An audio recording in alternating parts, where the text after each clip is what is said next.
ഈശോ മിശിഹായ്ക്ക് സ്തുതിയായിരിക്കട്ടെ. സ്നേഹമുള്ളവരെ, വിശുദ്ധ ദാനിയേൽ പ്രവാചകൻ്റെ പുസ്തകം ബൈബിളിലെ ഒരു പുസ്തകമാണ്. ആ പുസ്തകത്തിനകത്ത് 13-ാമത്തെ അധ്യായത്തിൽ ഒരു കഥാപാത്രത്തെക്കുറിച്ച് പറയുന്നുണ്ട്. സൂസന്ന എന്നാണ് ആ കഥാപാത്രത്തിൻ്റെ പേര്. സുമുഖിയാണ്, സുന്ദരിയാണ്, മറ്റൊരാളുടെ ഭാര്യയുമാണ്. ഒരു ദിവസം ഈ സൂസന്നയെ വ്യഭിചാരം ചെയ്യാനായിട്ട് 2 വ്യക്തികൾ പ്രേരിപ്പിക്കുന്നുണ്ട്. പക്ഷേ ഈ പ്രലോഭനത്തിലും ഭീഷണിയിലും ആ പെൺകുട്ടി പാപം ചെയ്യാനായിട്ട് തയ്യാറാകുന്നില്ല.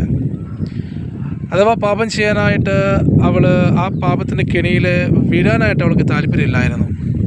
അതിൻ്റെ കാരണം അവളുടെ മാതാപിതാക്കൾ അതീവ ദൈവഭക്തിയുള്ളവരായിരുന്നു.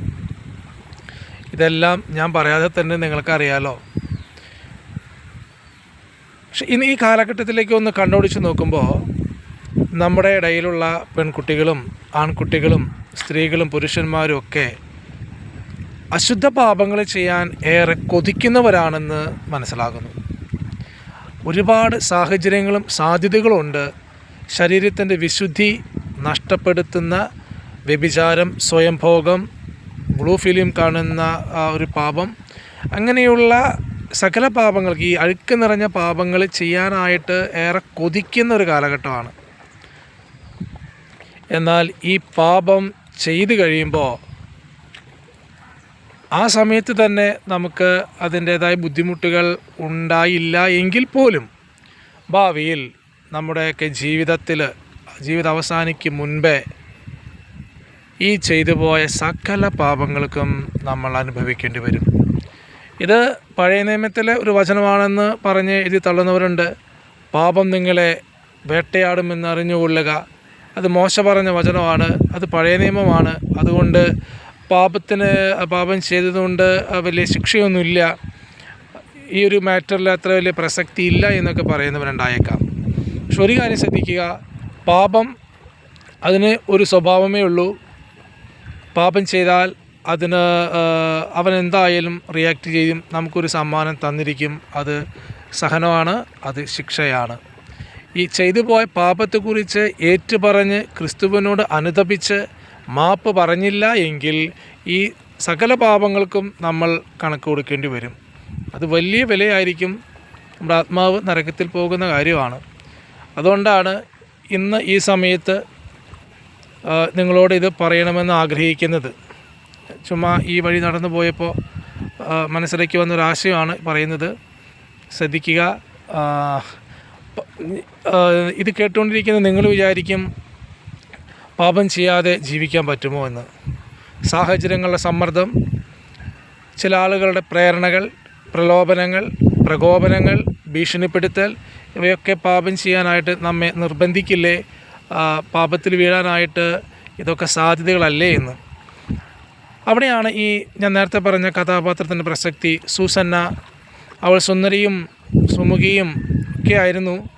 അവളുടെ മാതാപിതാക്കൾ ദൈവത്തോട് ഭക്തിയുള്ളവളായിരുന്നു. ഇവളും ദൈവത്തെ ഒത്തിരി ഇഷ്ടപ്പെടുകയും ദൈവത്തെ സ്നേഹിക്കുകയും ചെയ്തിരുന്നു. അതുകൊണ്ട് തന്നെ ആരൊക്കെ എത്രയൊക്കെ നിർബന്ധിച്ചാലും ഭീഷണിപ്പെടുത്തിയാലും പാപം ചെയ്യാനായിട്ട് ഇവൾക്ക് സാധിക്കുമായിരുന്നില്ല. പാപം ചെയ്യാൻ ഒരുപാട് നിർബന്ധിച്ചപ്പോൾ ഇവൾ അവർക്ക് വഴങ്ങാതിരുന്നതിൻ്റെ ഫലമായിട്ട് ഈ 2 ആളുകൾ ഇവളെ ഭീഷണിപ്പെടുത്തുന്നുണ്ട്. ഭീഷണിപ്പെടുത്തിയപ്പോൾ അവരോട് ഈ കൊച്ചു പറഞ്ഞ മറുപടിയാണ് എനിക്ക് നിങ്ങളോട് പറയാനുള്ളത്. സൂസന്ന പറയുന്നു, പാപം ചെയ്താൽ നിങ്ങൾക്ക് കീഴ്വഴങ്ങി, നിങ്ങളുടെ ഇഷ്ടത്തിന് കീഴ്വഴങ്ങി ഞാൻ നിങ്ങളോടൊപ്പം പാപം ചെയ്താൽ അതെൻ്റെ മരണമാണ്. ഞാൻ നിങ്ങളിഷ്ടത്തിന് വഴങ്ങിയില്ലെങ്കിൽ നിങ്ങളുടെ കയ്യിൽ നിന്ന് ഞാൻ രക്ഷപ്പെടുകയുമില്ല. ഇതാണ് ആ പെൺകുട്ടി പറഞ്ഞത്. അതായത് ആരൊക്കെ നമ്മെ എങ്ങനെയൊക്കെ പ്രലോഭിപ്പിച്ചാലും ഞാൻ പാപം ചെയ്യാൻ തയ്യാറല്ല. പാപത്തിന് കൂട്ടു നിൽക്കാത്തതിൻ്റെ പേരിൽ എനിക്കൊരു പക്ഷേ മരണം വരെ കൈവരിക്കേണ്ടി വന്നേക്കാം, എന്നാലും ഞാൻ നിങ്ങളോടൊപ്പം പാപം ചെയ്യില്ല എന്ന് ഉറപ്പിച്ചു പറയുന്ന ഒരു മനസ്സ് നമുക്കുണ്ടാകട്ടെ. പാപത്തിൽ നിന്ന് അത്രമാത്രം അകന്ന് ജീവിക്കാൻ ദൈവം നമുക്ക് കൃപ തരട്ടെ.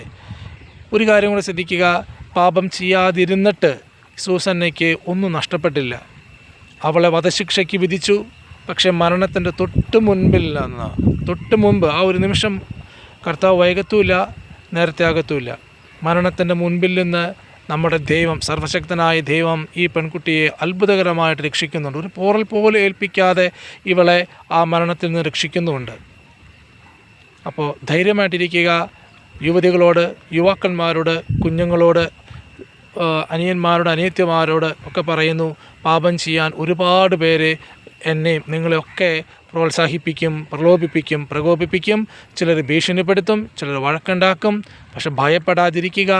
ദൈവം നമ്മുടെ കൂടെയുണ്ട്. ദൈവം കൂടെയുള്ള നമുക്ക് പാപം ചെയ്യാൻ സാധിക്കില്ലെന്ന് കൃത്യമായിട്ട് നമ്മൾ വ്യക്തമാക്കുക. ആരും നമ്മളെ അപായപ്പെടുത്തില്ല, നമ്മളെ ഭീഷണിപ്പെടുത്തിയേക്കാം. പക്ഷേ ദൈവം നമ്മെ തീർച്ചയായും ആ ഭീഷണിയിൽ നിന്ന്, അപകടത്തിൽ നിന്ന് രക്ഷിക്കുമെന്ന് നമ്മൾ തിരിച്ചറിയുക.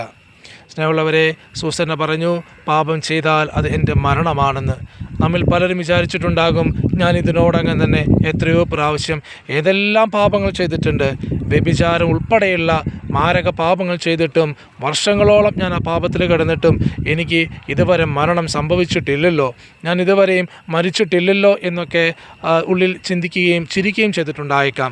അവരോട് എനിക്കൊന്നേ പറയാനുള്ളൂ, നിൻ്റെ ശരീരത്തിൻ്റെ മരണമല്ല ഇവിടെ ഉദ്ദേശിക്കുക. ശരീരത്തിനകത്ത് ശരീരവും മനസ്സും കൂടാതെ മനുഷ്യന് ആത്മാവ് എന്നുകൂടി ഒന്നുണ്ട്. ഈ ആത്മാവിൻ്റെ മരണത്തെക്കുറിച്ചാണ് വചനം സാക്ഷ്യപ്പെടുത്തുക. ആത്മാവ് നശിച്ചിട്ട് ലോകം മുഴുവനും നേടിയിട്ട് എന്ത് പ്രയോജനം? ഒരുപാട് സ്വത്തുക്കളോ, ഒരുപാട് സമ്പത്തോ, സൗഹൃദങ്ങളോ, ബന്ധങ്ങളോ ഉണ്ടാകാൻ വേണ്ടി സ്വന്തം ആത്മാവിനെ നാശത്തിലേക്ക് വിട്ടുകൊടുക്കണോ? നമ്മൾ തന്നെ തീരുമാനിക്കുക. എൻ്റെ ആത്മാവ്, ദൈവം ദാനമായി നൽകിയ ഈ ആത്മാവ് നാശത്തിലേക്ക് പോകാതിരിക്കുവാൻ, സ്നേഹമുള്ളവരെ, നിങ്ങളോട് ദൈവത്തിൻ്റെ വചനം പറയുന്നത് ശ്രദ്ധിക്കുക. പാപത്തിൽ നിന്ന് അകന്നു നിൽക്കുക. അഥവാ ആരെങ്കിലും പാപം ചെയ്തു പോയിട്ടുണ്ടെങ്കിൽ എത്രയും വേഗം അനുതാപത്തോടെ യേശു ക്രിസ്തുവിൻ്റെ സന്നിധിയിൽ വന്ന് കരഞ്ഞ് പാപങ്ങൾ ഏറ്റുപറഞ്ഞ് മോചനം പ്രാപിക്കുക. ദൈവം നിങ്ങളെ സഹായിക്കട്ടെ. പരിശുദ്ധാത്മാവ് നിങ്ങളെ വഴി നടത്തട്ടെ. നമുക്കെല്ലാവർക്കും സ്വർഗത്തിൽ ദൈവസന്നിധിയിൽ വെച്ച് കണ്ടുമുട്ടാനുള്ള ഭാഗ്യം ദൈവം അനുവദിച്ചു തരികയും ചെയ്യട്ടെ. നിത്യപിതാവിൻ്റെയും പുത്രൻ്റെയും പരിശുദ്ധാത്മാവിൻ്റെ നാമത്തിൽ എന്നേക്കും സ്തുതി. ആമേൻ.